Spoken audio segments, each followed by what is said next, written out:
Біз жасанды интеллектті енгізу процесін бастаған кезде мынандай бір қызық оқиға болды. Алғашында мен әріптестерімнен, тілшілерден сұраймын. Әріптестер, сіздер жасанды интеллектті пайдаланасыздар ма? Сол кезде көбі үндемей қалды, не болмаса жоқ пайдаланбаймыз деді. Мен ойладым, онда егер де біздің әріптестер, журналистер жасанды интеллекттің мүмкіндіктерін пайдаланбайтын болса, онда біз шұғыл түрде осы іске қосылуымыз керек, осы жасанды интеллектті меңгеруіміз керек деген шешім қабылдаймын. Енді қараңыз, біраз уақыт өткеннен кейін әлгі менің әріптестерім, журналистер, тілшілер айтады. Біз негізінде жасанды интеллектті бұрыннан пайдаланып келе жатқанбыз, шыққан кезден бері. Сонда не үшін айтпадыңдар деген кезде мәселе былай.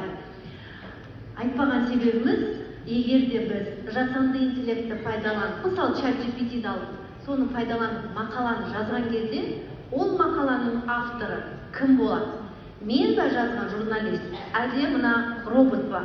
Сондықтан біз онымен қоса мемлекеттік компания болып, мемлекеттік тапсырысты орындау керек болғандықтан, біз министрліктер, біздің акционерлеріміз, солардан енді оларға есеп беруіміз керек.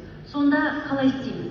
Әріптестерім, ақпарат комитетіндегі әріптестерімізге хабарластық. Әріптестер, егер де біз жасанды интеллектіні пайдаланатын болсақ, бұл есептерді, материалдар жалпы қабылданады ма деген кезде әлбетте.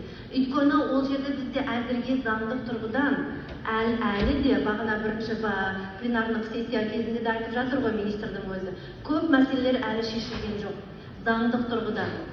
Дегенмен де шешілген жоқ деп орнымызда тұра беруде